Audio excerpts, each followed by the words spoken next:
어느 주일 예배 중에 설교를 듣다가 나는 언제 타인으로부터의 사랑을 느끼나요? 라는 질문에 무심코 누가 먹는 거 나눠줄 때 라고 생각했던 적이 있다.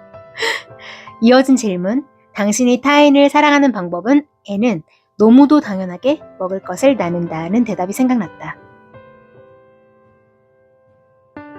그 질문들에 대한 대답을 누군가가 들을 수 있도록 소리내어 말할 필요는 없었지만 답을 하면서 갑자기 내게 먹을 것, 음식이라는 게 대체 어떤 의미인가 깊은 생각을 해보게 되었다. 단순히 먹는 걸 좋아하는 42 여자의 단순한 원초적 본능인 건가? 아니면 정말 음식이라는 게 내 인생의 어떤 큰 의미인 건가? 내가 구독하는 유튜브 채널 중 미국에서 살며 가족과 함께 한국 음식을 만들어 먹는 컨텐츠를 컨셉으로 잡는 채널이 있다. 몇 달 전이었지? 그 채널에서 이웃들을 집으로 초대해 한국 음식을 만들어 대접하는 영상이 올라왔는데 그때 그 이웃 중 한 분이 채널 주인장에게 물었다. 허니, 자기의 러브랭귀지가 뭐인 것 같아? 채널 주인장이 대답했다. 음식이야. 그 대답에 정말 생뚱맞게 갑자기 눈물이 터져 나왔다. What? 정말 바보 같지만 스크립트를 적는 지금도 마음이 뭉클해지며 울컥한다. 왜 울었지 난? 러브랭귀지. 타인에게 나의 사랑을 표현하는 방법. 그게 음식이라는 그 채널 주인장의 말이 내 가슴을 때렸기 때문이었던 것 같다. 그때 나도 나의 러브랭귀지가 음식이라는 것을 깨달았고 그 영상에 크게 공감했었기 때문에 그래서 정말 어떤 준비도 저항도 없이 갑자기 눈물이 터져 나왔었던 것 같다. 러브랭귀지, 타인에게 나의 사랑을 표현하는 방법. 어떤 사람은 청소로, 어떤 사람은 물건을 베풀므로, 이야기를 들어줌으로 사랑을 표현할 수 있겠지만 여지껏 살아온 내 인생을 돌아볼 때 나의 러브랭귀지는 음식이다. 나는 음식을 만들어 함께 먹는 것으로써 나의 사랑과 관심을 표현한다. 23살에 취업을 하며 타지 생활을 시작했을 때 한 달에 2번 정도 아빠 집에 가면 할머니가 끓여주신 된장찌개에 따뜻한 흰쌀밥, 된장으로 양념된 병어찜 이런 것들을 한 상 가득 먹을 수 있었는데 내가 먹는 것을 보기만 해도 할머니 눈에서 꿀이 뚝뚝 떨어지는 것을 느낄 수 있을 정도였다. 할머니는 내가 어릴 적부터 배고프다는 말을 하면 세상에 내 새끼 딱하지 배가 고프다니 불쌍해 죽겠네 하면서 최선을 다해 밥상을 내주셨다. 어려운 시절에 태어나 배를 골아본 경험이 있으신 할머니께 아무래도 배고픔이라는 것은 그만큼 고통스러운 것이기 때문이었을 테지만 할머니의 그런 경험을 감안하더라도 내게 정성 가득한 상을 차려주시고 그 음식을 먹는 우리 사이에 오간 것은 서로를 향한 따뜻한 사랑의 마음이었을 것임은 틀림이 없다. 26살에 결혼할 때 나는 양파 까는 법도 몰랐었다. 그 당시 내가 주방에서 할 수 있었던 행동이라고는 라면 끓이기, 계란 후라이 부치기, 압력밥솥에 밥 안치기, 과일 껍질 벗기기 정도였고 그 이외에 할 줄 아는 게 아무것도 없었다. 그러다 으뜸이를 낳고 이유식을 시작하며 본격적으로 집밥이라는 영역에 발을 들이게 되었다.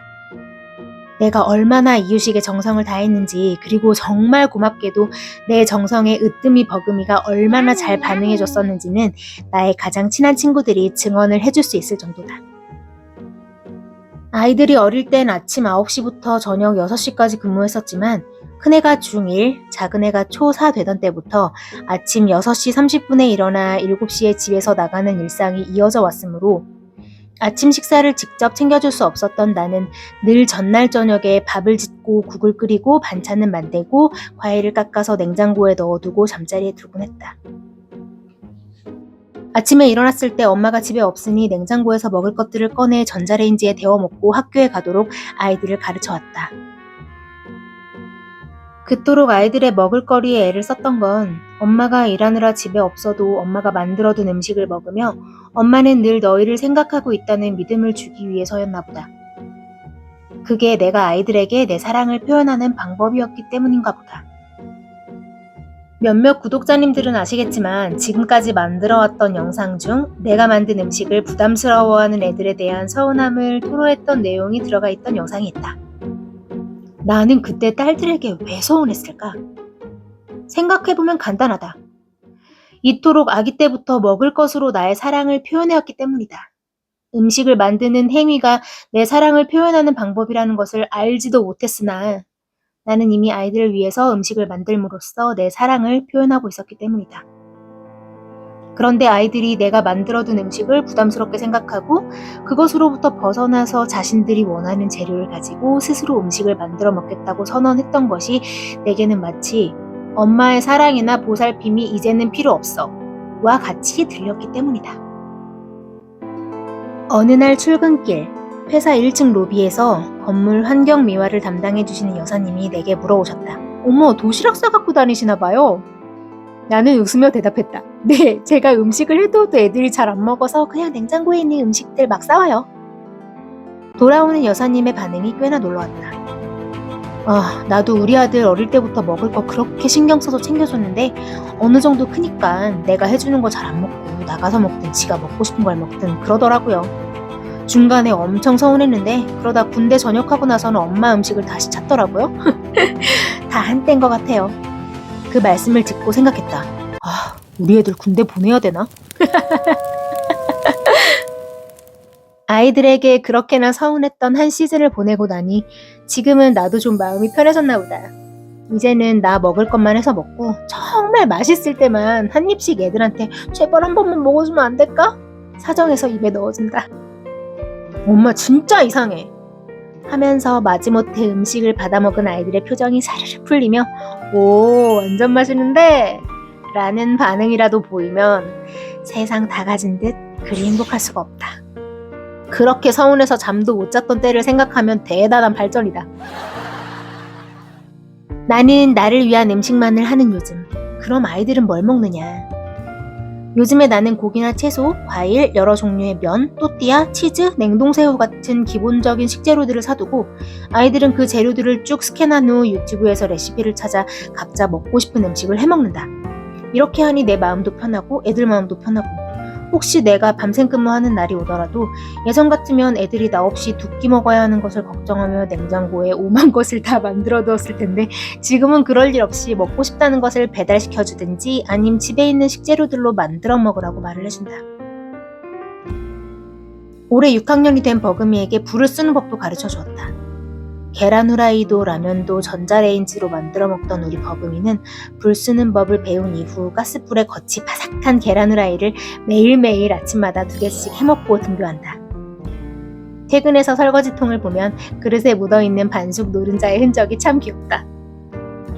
애가 아직 어린 만큼 불을 쓸 때 반드시 주의해야 할 점을 신신당부하며 가르치고 있다.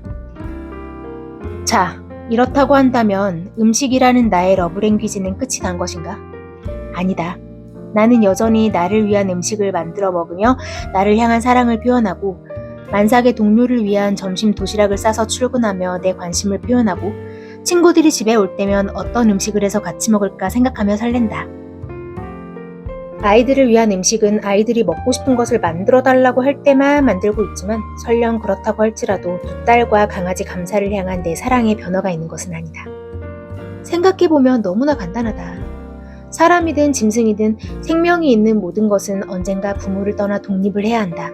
나는 내가 예상치 못한 상황에 천국에 갈 일이 생기더라도 아이들이 종종 나를 그리워할지언정 내가 없어 못 먹고 못 자고 일 못하는 사람이 아니길 바란다. 몸이 자라며 스스로 할 수 있는 일의 영역을 넓히고 혼자서 갈 수 있는 장소의 범위를 넓히고 해야 할 일을 외면하지 않는 씩씩하고 건강한 한 인간으로서의 주체적 삶을 살기 바란다. 그래서 아이들의 독립을 간절히 바라는 것이다. 하지만 독립의 과정을 지켜보는 부모로서의 나는 속상하고 서운하지 않을 수 없다. 10달을 내 속에 품어 고통으로 낳아 기쁨으로 맞이하고 귀히 여기며 키웠으나 이제는 내 품을 조금씩 벗어나려는 본능에 충실한 존재를 마냥 사랑의 눈으로만 바라보기는 힘들 것이다. 다만 이젠 내가 먹고 싶은 음식을 내가 해먹을 거야 라며 엄마가 만든 음식으로부터의 독립을 호기롭게 선언하고 그 생활을 이어오던 아이가 어느 날 엄마가 만들어준 갈비찜이 먹고 싶어 기대오면 언제든 두 팔 벌려 사랑으로 안아주며 갈비찜을 만들어줄 준비는 해둬야지 싶다. 이건 나는 지금까지 그래왔듯 앞으로도 내 사랑을 표현하는 방법이 여전히 음식일 거라는 말이기도 하다. 언젠가 아이들이 내게서 독립하더라도 나는 여전히 사랑하는 나 자신을 위해, 때로는 이웃을 위해, 내 아이들을 위해 음식을 하고 나눌 것이다.